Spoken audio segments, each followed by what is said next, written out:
This is NDTV.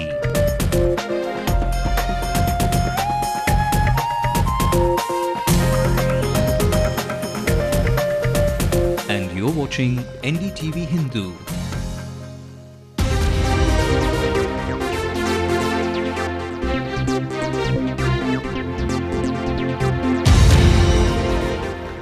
Very good evening and welcome to the Half Hour that brings to you the day's biggest stories. And speaking of big, here's a big jolt for the Congress. The Chief Minister of Puducherry ditches the Congress only a few months ahead of the elections in May. And with shifting allegiances, speculation is rife about a move towards the AIADMK. This, even as Amma seems to have thrown away the olive branch and is now brandishing her sword at the Congress. And she continues to slam the incumbents on 2G scam while taking on Kapil Sibal.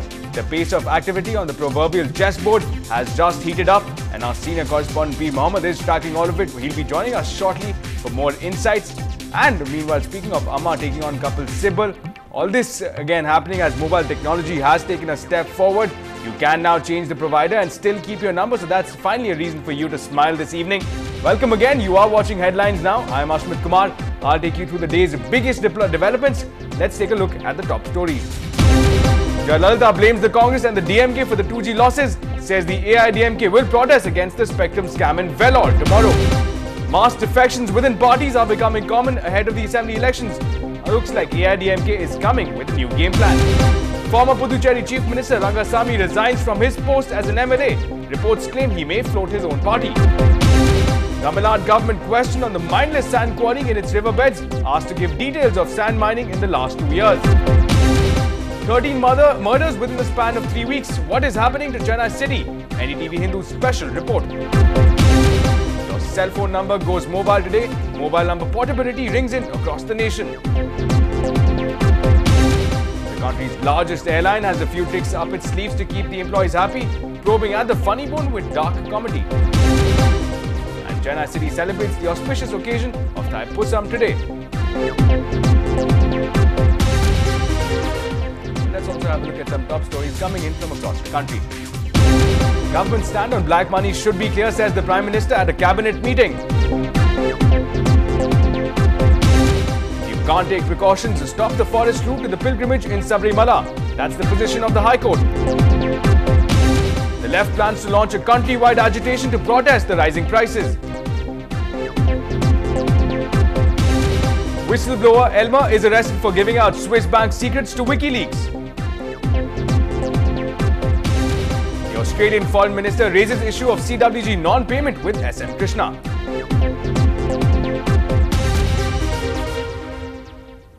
Well, first up this hour, AIADMK General Secretary Jayalalitha today charged that both the DMK leadership and the Congress in Delhi were responsible for the 1.76 lakh crore rupees to the exchequer due to the 2G scam. Now, she said that the Chief Minister M. Karunanidhi's continuing defence of A. Raja on the issue exposed his family's direct involvement in the scam. Now, she alleged that the Congress has abetted the DMK by attacking the CAG report on the 2G scam. Now, she also claimed that the Union Telecom Minister Kapil Sibal's dismissal of the CAG's calculations amount to contempt of court, and that the AIADMK will protest in Vellore on Friday against the DMK regime, which is behind the 2G scam that, according to her, has shamed the state of Tamil Nadu.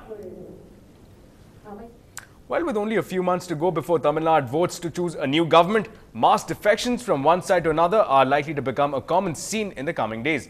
Our reporter Peer Mohammed says that the state's main opposition AIADMK has already attracted the first wave of new supporters. As the polls approach, scenes like these at the headquarters of the DMK and arch-rival AIADMK is an indication of their intense engagement with the electorate.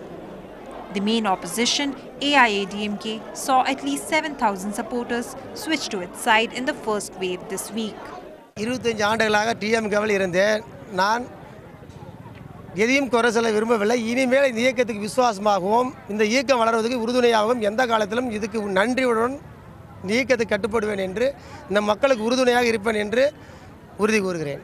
The AIADMK saw some of the worst desertions in recent times when legislators Anita Radhakrishnan of Tiruchendur, Rajendran of Jayamkondam and Radhakrishnan of Kovilpatti defected to the DMK. Even its western stronghold was hit when Karur Chinnaswamy and Muthuswamy of Erode crossed over. The focus is now on the reverse exodus. We are very much interested in Amma's views, sir. Hereafter, we are promised that hereafter we give our full strength to the victory of ADMK. Definitely in this coming election, ADMK will win. திமுகவில் கிளை செயலாளர் இருந்தானுங்க, மறுபடியும் இப்போ தலைவராக இருக்கிறனுங்க, வந்து இப்போ ஊராட்சி மன்ற தலைவராக இருக்கிறனுங்க. இப்போ திமுகவின் மேல்மட்ட இதில் சரிவர இது ஒத்துழைப்பு இல்லாதனால நான் அகில இந்திய அண்ணா திமுகவுக்கு வந்துட்டேங்க.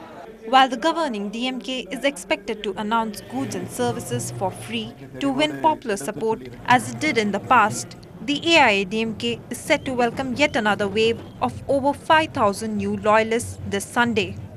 It is also likely to concentrate its focus on the 2G telecom scandal that rattled the DMK to work in its favor.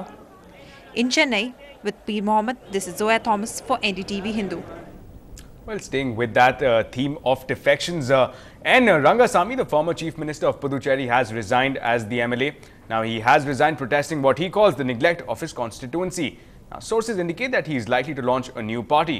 Rangasamy has served as the Chief Minister of Puducherry for over 7 years, and meanwhile, reports are also coming in that he's also resigned from his post in the Congress. Now, for more on that, let's go across to our senior correspondent, P. Mohammed, who's joining us live now. Now again, Peter, coming down really to the core point at this point, speaking of defections right now, and there's already news of speculations, two angles right now. One perhaps that Rangasamy could perhaps float his own party, the other being that speculation about, again, him joining the AIADMK. Can you shed some more light on that?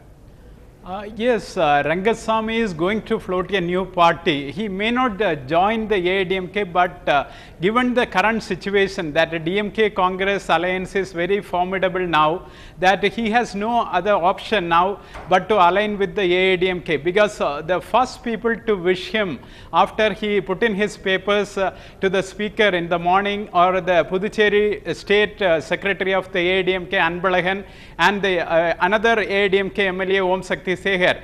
Also, the fact that he has sought an appointment with AIADMK Supremo Jayalalitha in the coming days after floating the new party is also remains a speculative one, and also the fact that he was not able to be convinced by the moves of the Congress President Subramanian and also the MB Krishnasamy. They met him personally and tried to convince him to stay in the Congress, which did not work out, and he had already put in his papers resigning from the primary membership of the Congress, also resigning from the AICC designation. That clearly indicates that he is going to be on warpath with the Congress.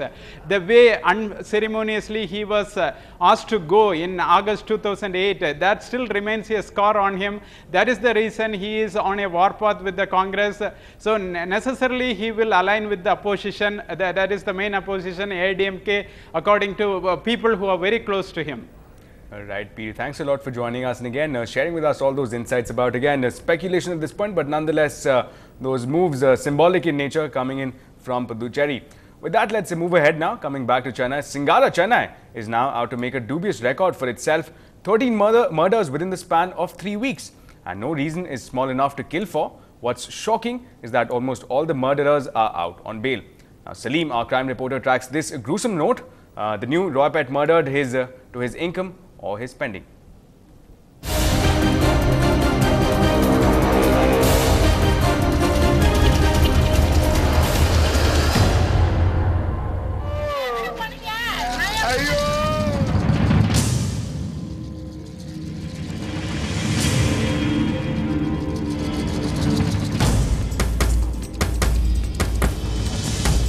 On Tuesday, the city woke up to the gruesome murder of two young men in Besant Nagar, done to death a few meters away from the Velankani church. 2011 has begun on a gruesome note. The New Year claimed its first murder victim just a few hours into New Year, when a history sheeter was hacked to death in Chennai's Kannadi Nagar, where local rowdies ruled the roost. On the 3rd of Jan, an auto driver was murdered by cutting him 21 times on his body.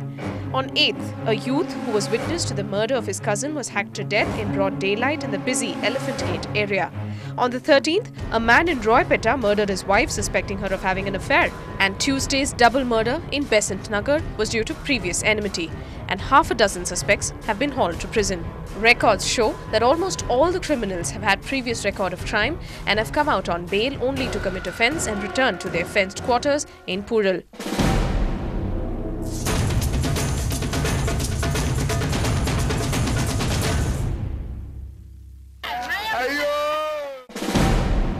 As preventive measures, the police adopts methodology of periodically checking of old criminals, be they on bail or even living their normal life. We have a system of maintaining history sheets and doing a periodic check on the criminals.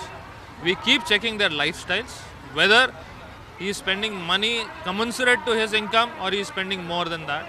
So based on these periodic checking and their lifestyle checks, we home down on criminals.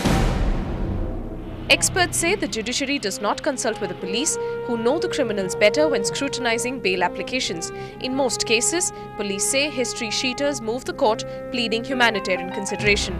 It is always better to verify with the police whether these statements are true, not in respect of all criminals, but in respect of criminals who commit very serious offences.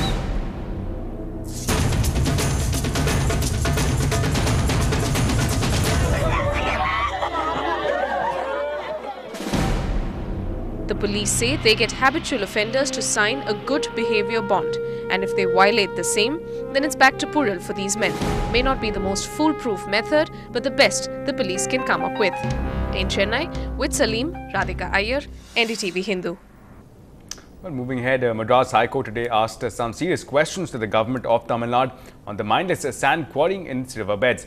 Now, a division bench of the High Court, which heard a modification petition against an earlier order banning the use of heavy machinery such as boklanes for sand quarrying, asked the government to furnish details of the quantity of sand mined during 2009-2010 and the number of permissions granted for use of boklanes in the past year.